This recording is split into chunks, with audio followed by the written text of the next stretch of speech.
Pope Benedict XVI said 3 words about Islam that changed his life forever. And no, it wasn't about peace or tolerance. It was evil and inhuman, that he cited in 2006 that literally set the Muslim world on fire against him. If you're Catholic and have never heard the full story, you're missing the context of the biggest papal controversy in the last 50 years. If you're not Catholic, get ready to discover why this German theologian was considered the greatest enemy of Islam, because in the next few minutes, the 4 shocking secrets of the Regensburg speech that even Catholics don't fully know will be revealed. And there's a revelation about the true intention behind those words at the end of this video that will leave you stunned by the genius of Joseph Ratzinger. So stick around until the end.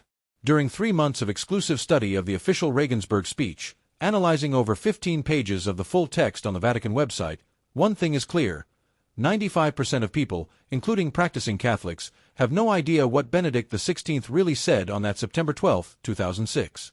In the next few minutes, you will discover the 4 most shocking truths that Benedict XVI revealed about the real quote from the Byzantine emperor that caused the global fury, how a phrase from 1391 almost destroyed a genius's papal career, why Benedict XVI deliberately chose this explosive quote, and the final defense that no one reported, and that changes everything. The University of Regensburg, September 12, 2006. What most people don't understand is that Joseph Ratzinger wasn't giving a lecture on Islam. He was giving a masterclass on faith, reason, and the university to a German academic audience. The difference between an academic theological analysis and a papal pronouncement is brutal. While the media turned it into a religious war, Benedict XVI was making a profound philosophical reflection on the relationship between violence and faith. Let's go straight to what really happened. In September 2006, at the University of Regensburg, Benedict XVI dropped an academic bomb that few understood at the time. He cited a historical conversation between the Byzantine Emperor Manuel II Palaiologos and a Persian scholar in the year 1391. The emperor, according to the text that Benedict XVI was studying, had said something shocking. But wait, this wasn't invented by the Pope. It was a historical document published by Professor Theodor Curie of the University of Munster, which Ratzinger had just read. In the historical quote, the Byzantine emperor said to the Persian scholar, "Show me also what Muhammad brought that was new, and there you will find only things evil and inhuman, such as his command to spread by the sword the faith he preached." It was those 3 words, evil and inhuman, that changed everything. But here's the brilliant part: Ratzinger wasn't agreeing with the emperor. In the speech itself, he said, "Unfortunately, this passage was taken, in the Muslim world, as an expression of my personal position, thus arousing understandable indignation. I hope that the reader of my text will be able to see immediately that this sentence does not express my personal appreciation for the Quran, for which I have the respect due to the sacred book of a great religion." So why did he quote it? He was establishing a philosophical contrast. The Byzantine emperor said that spreading the faith through violence was contrary to the nature of God. And then he went further.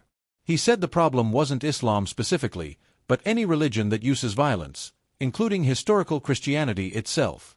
The key phrase no one noticed was, "Not to act reasonably is contrary to the nature of God." But that was just the beginning. What Benedict XVI discovered about the nature of faith versus violence is even more disturbing. And the way he structured this argument caused a revolution in the academic world. The media said he was attacking Islam. But when you analyze the full text, you discover something completely different. Now get ready for the most controversial part. In the Regensburg speech, Pope Benedict XVI built a philosophical argument that earned admiration in the Western academic world. The media said he was being Islamophobic. But when you read the full text, you discover something revolutionary. Ratzinger wasn't attacking Islam. He was defending a thesis about the nature of God based on Greek Christian philosophy. He used the quote from Emperor Manuel II to make a much deeper point. He said the problem was not a specific religion, but any belief system that separates faith from reason. In early Christianity, he said, there was a unique synthesis between Greek philosophy and biblical revelation. In the beginning was the lambda gamma omicron, logos. Now, this is precisely the word the emperor uses. God acts sigma nu lambda gamma omega, with logos.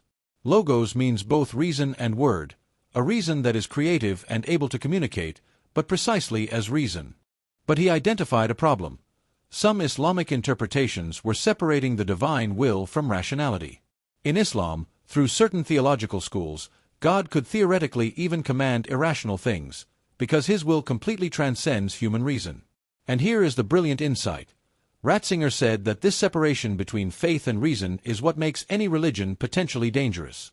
Because when you remove reason from the equation, you can justify any extreme. The solution. He proposed that all religions should accept that God always acts in conformity with reason, not just Christianity, but based on the universal divine nature. Years later, he had private meetings with Muslim leaders in Castel Gandolfo. Why? Because his goal was never to attack Islam, but to establish a dialogue based on shared reason. In 2006, Joseph Ratzinger made a prophecy about the future of religions that seems like a theological Nostradamus vision, but is happening exactly now. He said that the modern world was entering an era of de-Hellenization, attempts to separate Christianity from its Greek philosophical roots. That this would create an intellectual vacuum. That religions would become purely emotional or fundamentalist. But that, precisely for this reason, there would be a return to the search for the synthesis between faith and reason. Look at the details of the prophecy. A reason that is deaf to the divine and relegates religion to the sphere of subcultures is incapable of entering into the dialogue of cultures. Only in this way do we become capable also of a true dialogue of cultures and religions, a dialogue of which we are in urgent need. The courage to be open to the breadth of reason, and not the rejection of its greatness. Such is the program by which a theology committed to the reflection on biblical faith enters the debate of the present time. Today we see exactly this, the growth of religious fundamentalism in all religions. The departure from reason in modern spirituality. The polarization between radical secularism and emotional religiosity. But the most impressive part is that Ratzinger predicted that this would generate a crisis that would force a return to rational dialogue among religions. And this is happening now in universities, seminaries, and interreligious dialogue centers all over the world. But perhaps the most touching revelation is about the personal strategy behind the speech. During months of preparation, Ratzinger knew exactly what the global reaction would be. And this completely changed the perception of his intellectual courage. Joseph Ratzinger had been a university professor for decades.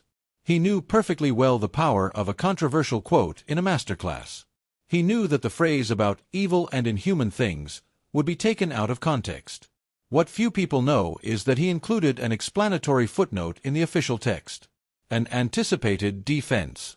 This proves that he foresaw the controversy and deliberately chose to face it. In the official text he wrote, "In quoting the text of the Emperor Manuel II, I intended only to highlight the essential relationship between faith and reason.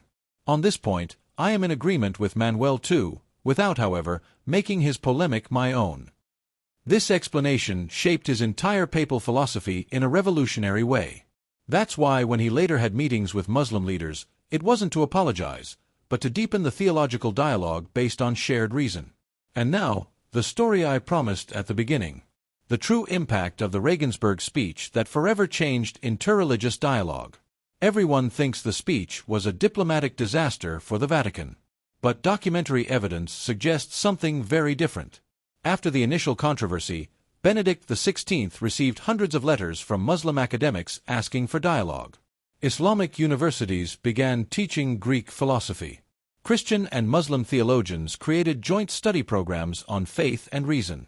What really happened was that the Pope forced a conversation no one wanted to have. The world preferred to be scandalized by three-sided words than to face the deep question: how to reconcile religious faith with rational thought. Imam Yehia Pallavicini, of the Italian Islamic religious community, years later admitted, "With him, we lived moments of great richness and depth, but also of high-level intellectual exchanges." But there's more.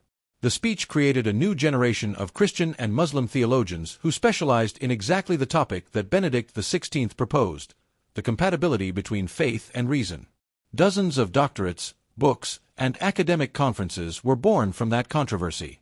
So, after all this, one thing is clear. Joseph Ratzinger was not an anti-Islamic pope. He was a courageous Christian philosopher. A man who preferred to face a global storm than to leave the most important question of our time unanswered.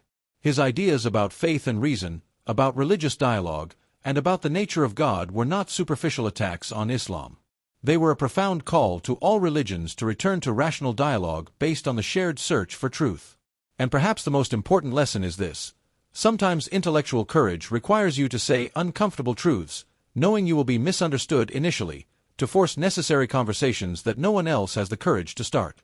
If this changed your perspective on Pope Benedict XVI and the famous Regensburg speech, let me know in the comments. Do you think Benedict XVI was courageous or reckless in citing those controversial words?